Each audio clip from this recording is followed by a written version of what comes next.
There are a few cars on this planet that exist solely to scramble the gray matter inside of your head. One of those cars is the 2014 Nissan GT-R, and it might just be the most approachable of the entire group. Relatively speaking, at around $100,000, this car does things that cars costing far more can do, and it does it with a little 3.8-liter twin-turbo V6. When you look at the Nissan GT-R, most people do not see a pretty car.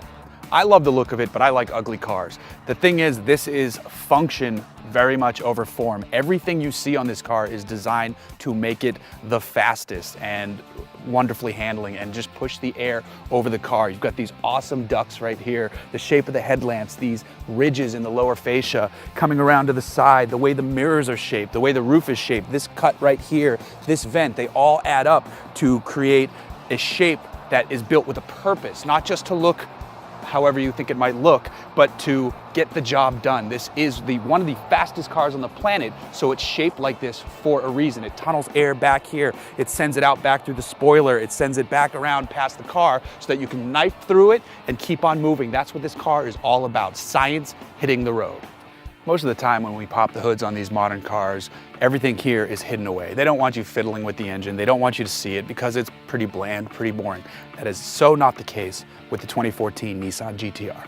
This is a 3.8-liter twin-turbo V6, and it is a beautiful work of art, hand-built by a gentleman whose name is here, and I cannot pronounce it, so I'm not going to try, so I don't offend him, because he's built an amazing engine. It pushes out 545 horsepower and 463 pound-feet of torque, and it sends that power through a dual-clutch 6-speed automatic gearbox, which you can shift with the paddles, which we recommend to have the most fun with the car, but you can pop it in automatic and just cruise down the road. So it sends the power out through that gearbox, out to all four wheels. Most of the time though, it's sending them just to the back wheels because it can do torque split, it can bias where it's sending them, and you can watch where it's sending them because there's tons of computers inside. That said, this engine is gorgeous. We love looking at it, and we're glad there's no cover on it because this is a feast for the eyes, and when you turn the key, it's the feast for all the other senses. Before you even set off in the Nissan GT-R, there's a whole lot to learn inside this cabin that is going to help you when you're out on the road. Not only that, it's going to be comfortable. That's a surprising thing about this car. This is the GT-R Premium, so that's why you see a lot of red around us.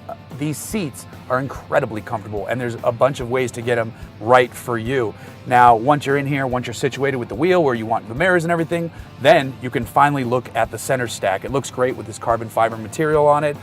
You've got your standard, HVAC and audio controls here, but the real piece de resistance of the center stack is this screen right here. There is so much information that you can put on this screen. We have a custom view set up because you can customize the little squares you see. So we've got boost, our speed, the torque split, our cornering G's, acceleration and braking, and total G's. Now we can cut that over and you can see acceleration, just more information where your pedal's at.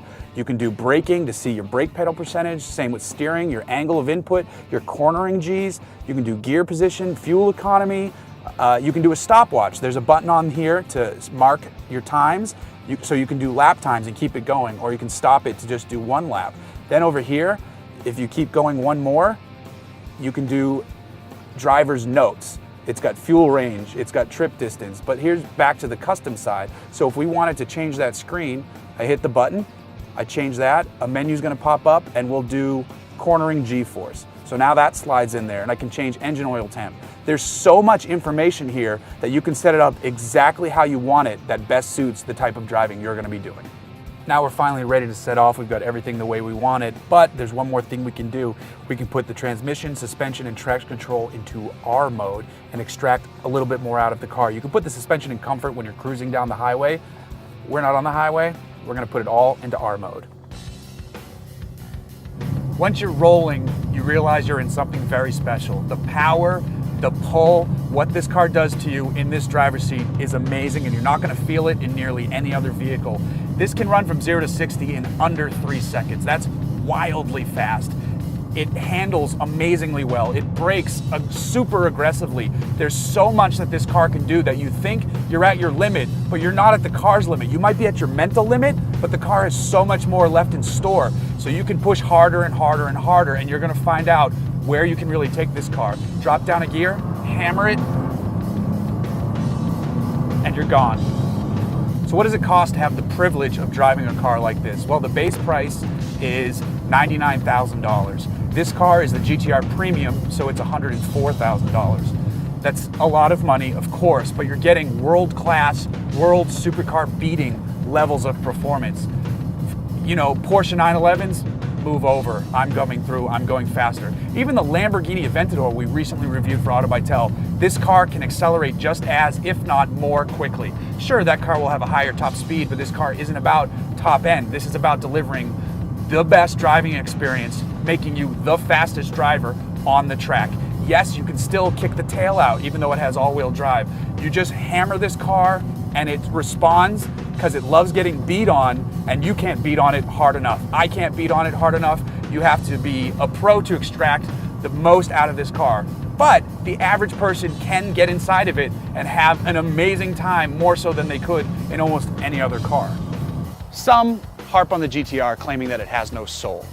To those people, I say you've A, never driven it, or if you have driven it, B, you haven't driven it hard enough, because this thing can go faster than you can. This car does have a soul. You just have to sometimes dig a little bit deeper to find it. And that's all right, because what you're left with is one of the fastest cars on the planet. Not only that, it's one of the most approachable, relatively speaking, in terms of the power and speed and just driving experience that it delivers. If you want the most bang for your buck, period, it's the Nissan GTR.